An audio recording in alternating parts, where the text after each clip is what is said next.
ओम श्री परमात्मने नमः। यथार्थ गीता अध्याय 13 श्लोक 30 और 31। यदा भूत पृथक भावम एकस्तम अनुपश्यति तत एव च विस्तारम ब्रह्म संपद्यते तदा। अनादित्वाद निर्गुणत्वाद परमात्मा अयम अयः शरीरस्थ अपि कौन्तेय न करोति न लिप्यते।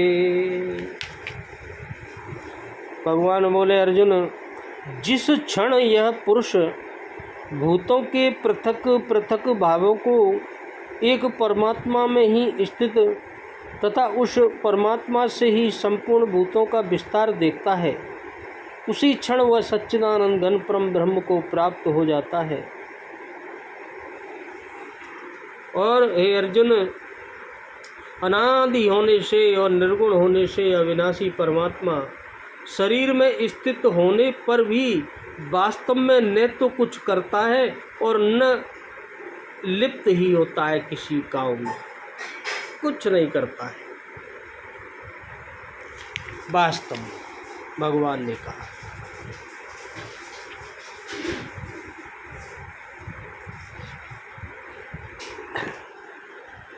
जिस काल में मनुष्य भूतों के न्यारे न्यारे भावों को एक परमात्मा में प्रवाहित स्थित देखता है तथा उस परमात्मा से ही संपूर्ण भूतों का विस्तार देखता है, उस समय वह ब्रह्म को प्राप्त होता है। यानी जिस क्षण यह अवस्था आ गई उसी क्षण वह ब्रह्म को प्राप्त होता है। यह लक्षण भी स्थिति प्रज्ञ महापुरुष का ही है। जो स्थिति प्रज्ञ महापुरुष है उसी का लक्षण है। वो सब में भगवान को देखता है। और कौन्तेय, अनादि होने से और गुणातीत होने से, गुणों से जब ऊपर उठ जाता है तो यह अविनाशी परमात्मा शरीर में स्थित होते हुए भी शरीर में स्थित है, लेकिन वास्तव में न करता है न लिप्त ही होता है, बस देखता वर है। किस प्रकार वो आगे बताएंगे।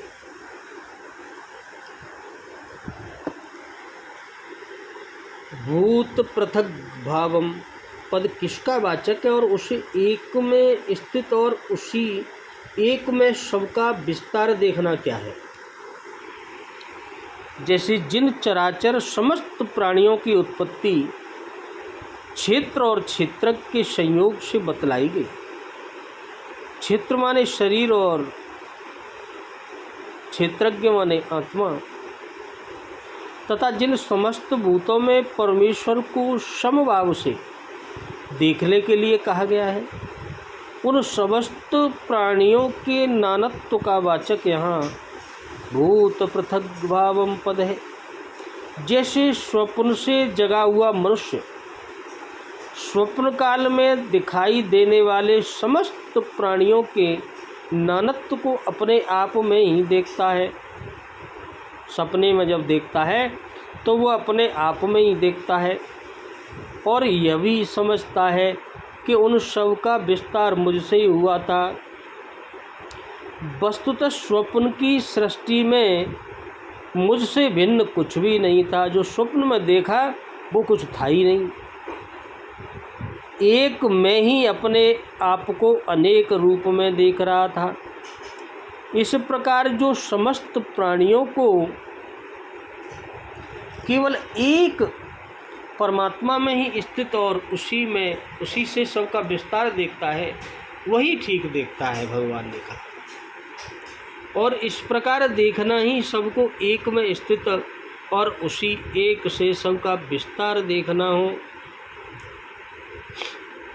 और यदा और तदा पद के प्रयोग का क्या भाव है तथा ब्रह्म को प्राप्त होना क्या है। यदा और तदा यह कालवाचक हैं, अव्यय हैं। इनका प्रयोग करके यह भाव दिखलाया गया है कि मनुष्य को जिस क्षण ऐसा ज्ञान हो जाता है, कैसा, उसी क्षण वह ब्रह्म को प्राप्त हो जाता है, यानी ब्रह्म ही हो जाता है। इसमें जरा भी विलंब नहीं होता। इस प्रकार जो सच्चिदानंद घन ब्रह्म के साथ अभिन्नता को प्राप्त हो जाता है उसी को परम गति कहते हैं। परम गति की प्राप्ति, मोक्ष की प्राप्ति, आंतरिक सुख की प्राप्ति और परम शांति की प्राप्ति कहते हैं। परम शांति, वो सत्य को समझ जाता है। इस प्रकार आत्मा को सब प्राणियों में समभाव से स्थित, सब में बराबर है, निर्विकार है और अकर्ता बतलाया जाने पर यह शंका होती है कि समस्त शरीर में रहता हुआ भी आत्मा उनके दोषों से निर्लिप्त और अकर्ता कैसे रह जा सकता है। न उनमें लिप्त होता है न कुछ करता है आत्मा। इस शंका का निवारण करने के लिए अब भगवान यत प्रभात पद से क्षेत्रज्ञ का प्रभाव सुनने का संकेत किया गया था, उसके अनुसार आत्मा के प्रभाव का वर्णन करते हैं आगे। अनादित्व और निर्गुणत्व, इन दोनों पदों का अर्थ है और इन दोनों का प्रयोग करके यहाँ क्या भाव दिखलाया है। जिसका कोई आदि यानी कारण न हो, कोई कारण न हो, एवं जिसकी किसी भी काल में नई उत्पत्ति न हुई हो और जो सदा से ही हो, उसे अनादि कहते हैं, हमेशा से। प्रकृति और उसके गुणों से जो सर्वथा अतीत हो, प्रकृति के जो गुण हैं उनसे ऊपर हो, अतीत अलग, और गुणों से और गुणों के कार्यों से जिसका किसी काल में और किसी भी अवस्था में वास्तविक संबंध न हो, न गुणों से कोई मतलब, न गुणों से जो कार्य होते हैं न उनसे कोई मतलब, उसे निर्गुण कहते हैं। अतः यह अनादित्वाद और निर्गुणत्वाद, इन दोनों पदों का प्रयोग करके यह दिखलाया गया है कि जिसका प्रकरण चल रहा है वह आत्मा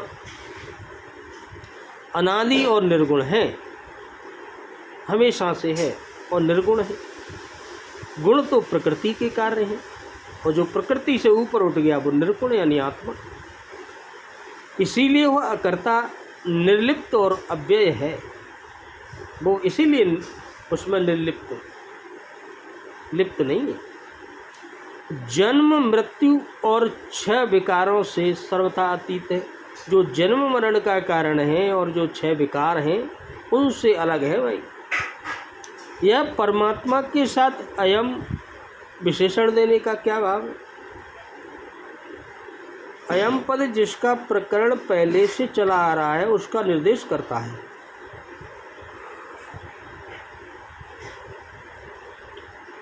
अतएव यहाँ परमात्मा शब्द के साथ अयम विशेषण देकर यह भाव दिखलाया गया है कि 27वें श्लोक में जिसको परमेश्वर, 28वें में जिसको ईश्वर और 29वें में जिसको आत्मा और 30वें में जिसको ब्रह्म कहा गया है, उसी को यहाँ परमात्मा बतलाया गया है। अर्थात इन सब की अभिन्नता, एकता दिखलाने के लिए यहाँ अयम पद का प्रयोग किया है कि ये सब एक ही है, अलग अलग नहीं है। चाहे परमेश्वर कहो, ईश्वर कहो, आत्मा कहो, या ब्रह्म कहो या परमात्मा कहो। ऐसे 27वें श्लोक में परमेश्वर, 30वें में ब्रह्म और इसमें परमात्मा, इस प्रकार एक ही तत्व के बतलाने के लिए इन श्लोकों में भिन्न भिन्न नामों का प्रयोग क्यों किया गया। भगवान ने अर्जुन को क्षेत्रज्ञ का स्वरूप और प्रभाव बतलाने का संकेत किया था। भगवान ने कही थी अर्जुन से कि क्षेत्रज्ञ का स्वरूप और उसका प्रभाव मैं तुझे बताता हूँ। उसके अनुसार परमब्रह्म परमात्मा के साथ क्षेत्रज्ञ की अभिन्नता दिखलाकर उसके वास्तविक स्वरूप का निरूपण करने के लिए हम परमात्मा के वाचक भिन्न भिन्न नामों का सहेतुक प्रयोग किया गया है।